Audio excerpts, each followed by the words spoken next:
हमारे अक्सर लोग पानी कम पीते हैं और पानी कम पीने की वजह से पथरियाँ बन सकती हैं। पसलियों के बिल्कुल नीचे दर्द शुरू होता है और ये दर्द शदीद होता है। पुराने दौर में पथरी के इलाज के लिए बड़े बड़े चीरे लगाए जाते थे। गुर्दे की पथरी को लेज़र के ज़रिए से तोड़ के निकाल देते हैं। आप देख रहे हैं ग्रीन प्लस हेल्थ।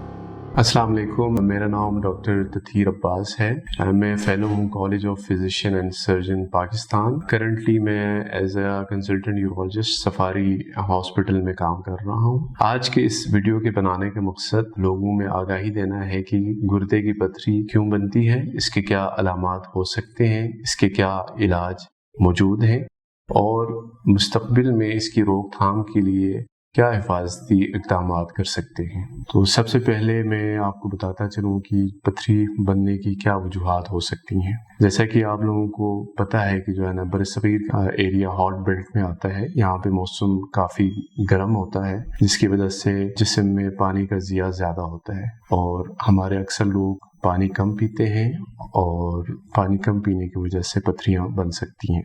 तो डिहाइड्रेशन सबसे कॉमन कॉज है पथरियाँ बनने की। इसके अलावा हमारी खुराक दूसरे नंबर पे आती है जिसमें हम प्रोटीन डाइट ज़्यादा इस्तेमाल करते हैं, खाने में इजाफी नमक का इस्तेमाल करते हैं, सब्जियों में हरी पत्ती वाली सब्जियां ज़्यादा इस्तेमाल करते हैं। ये सारी चीज़ें गुर्दे की पथरी बनने का सबब बन सकती हैं। आगे मैं आपको बताता चलूँ कि इसके क्या अलामात हो सकते हैं। तो गुर्दे की पथरी गुर्दे में हो सकती है, गुर्दे की नाली में हो सकती है या मसाने में हो सकती है और पेशाब वाले नाली में आके फंस सकती है। पहली अलामत इसकी दर्द का होना है। दर्द जो है पीछे कमर में आपके पसलियों के बिल्कुल नीचे दर्द शुरू होता है और ये दर्द शदीद होता है। ये दर्द लहरों की सूरत में उठता है और 20 मिनट से 1 घंटे तक ये दर्द रह सकता है। उसके बाद ये दर्द खुद ब खुद आहिस्ता आहिस्ता बैठ जाता है। इस दर्द के साथ उल्टी आ सकती है मरीज को और उल्टी के साथ मतली भी हो सकती है कुछ लोगों में और ठंडे पसीने आ सकते हैं। इस दर्द के अलावा पेशाब में जलन हो सकती है, पेशाब में खून आ सकता है और बुखार भी हो सकता है। कुछ लोगों में गुर्दे के अंदर इतनी बड़ी पथरी होती है जो कि जो है कोई दर्द नहीं करवाता, सिर्फ वो बुखार के साथ या जिस्म में दर्द के साथ हमारे पास प्रेजेंट करते हैं। ऐसे पथरियों को हम स्टैग ऑन स्टोन्स कहते हैं। इसके अलावा कुछ लोगों में ज़्यादा अरसे के लिए पथरी रुकावट की वजह से गुर्दे में सोजिश हो जाती है और पीप पड़ जाती है। वो भी हमारे पास इमरजेंसी में लैंड करते हैं बुखार के साथ और ब्लड प्रेशर की कमी के साथ हमारे पास लैंड करते हैं। तो ये तो थी कुछ अलामात पथरी के। अब मैं आपको इसके जो है ना कुछ इलाज के बारे में बताता हूँ। पथरी के इलाज के मुख्तलिफ तरीके हैं। पुराने दौर में पथरी के इलाज के लिए बड़े बड़े चीरे लगाए जाते थे और मरीज़ को काफ़ी इससे दर्द होता था। मरीज़ 5 से 6 दिन हॉस्पिटल में ही रहता था। लेकिन अब जितनी भी पथरियां हैं बग़ैर चीरे के हम निकाल रहे हैं। इसमें ये मैं बताता चलूँ आपको, गुर्दे की जो पथरी है उसमें हम करते हैं PCNL करते हैं, जिसमें हम कमर में एक छोटा सा सुराख करते हैं। उस सुराख से हम कैमरा लेके जाते हैं, गुर्दे तक पहुँचते हैं और गुर्दे की पथरी को लेज़र के ज़रिए से तोड़ के निकाल लेते हैं। होता ये मुकम्मल बेहोशी में है, लेकिन अगर सुबह मरीज़ का ऑपरेशन हो जाए तो शाम तक मरीज़ घर जा सकता है। मरीज़ का हॉस्पिटल स्टे 12 से 14 घंटे से ज़्यादा नहीं होता। और गुर्दे की पथरी जो नीचे गुर्दे की नाली में आती है उसके लिए हम URS करते हैं। वो भी हमारा कैमरा ही होता है।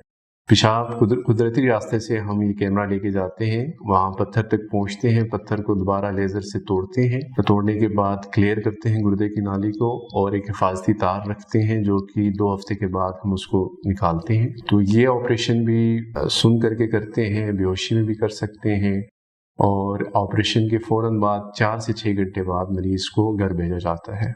इसी तरह मसाने की पथरी भी जो है कैमरे से कर सकते हैं, कैमरे से ही होता है और इसमें भी मरीज़ जो है ना हॉस्पिटल स्टे बहुत कम होता है और शाम को ही मरीज़ को हम घर भेज देते हैं। अगर गुर्दे में छोटी पथरी हो जो कि 1 सेंटीमीटर से कम हो तो उसके लिए हम शुआएं लगवाते हैं।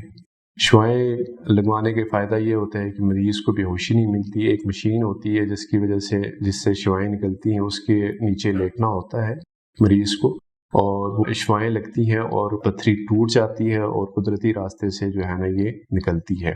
اب میں آپ کو بتاؤں کہ اس میں فیوچر میں جو ہے نا کس طرح اس کی روک تھام کے لیے ہم کیا کر سکتے ہیں۔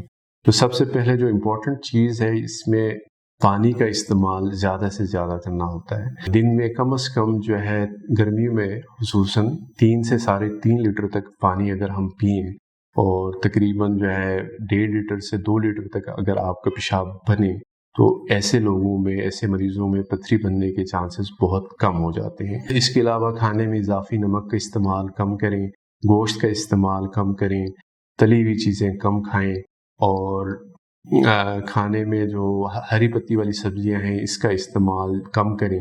اس سے جو ہے نا فیوچر میں پتھریاں بننے کے چانسز کم ہو سکتے ہیں۔ جن لوگوں میں دونوں سائڈ پہ، گردے کی دونوں سائڈ پہ پتھریاں ہوتی ہیں یا کم عمر میں جن کی پتھری بنتی ہے، یا جن لوگوں کے خاندان میں کسی کو پتھری ہو، تو ان لوگوں میں دوبارہ پتھری بننے کے چانسز زیادہ ہوتے ہیں۔ ان کو ہم اپنے میڈیکل ٹرم میں اسٹون فارمرز بولتے ہیں۔ ایسے لوگوں کی پتھری کلیئرنس کرنے کے بعد جو ہے نا ایک ٹیسٹ ہوتا ہے پیشاب کا۔ 24 گھنٹے کا پیشاب ہم ایک کنٹینر میں اکٹھا کرتے ہیں، اس میں مختلف کیمیات دیکھتے ہیں جس میں سٹریٹ ہے، یورک ایسڈ ہے، آکسیلیٹ ہے، فاسفیٹ ہے، یہ سارے کیمیکلز اس کی کمی بیشی دیکھتے ہیں اور اس کے مطابق ہم ان کا علاج شروع کرتے ہیں۔ اس ویڈیو کا بنانے کا مقصد جنرل پاپولیشن میں یہ میسج دینا تھا کہ پتھریاں کیوں بنتی ہیں، اس کے کیا علامات ہو سکتی ہیں اور ان کے کیا علاج موجود ہیں، اور مستقبل میں پتھری نہ بننے کے لیے کیا اقدامات کر سکتے ہیں۔ بہت شکریہ۔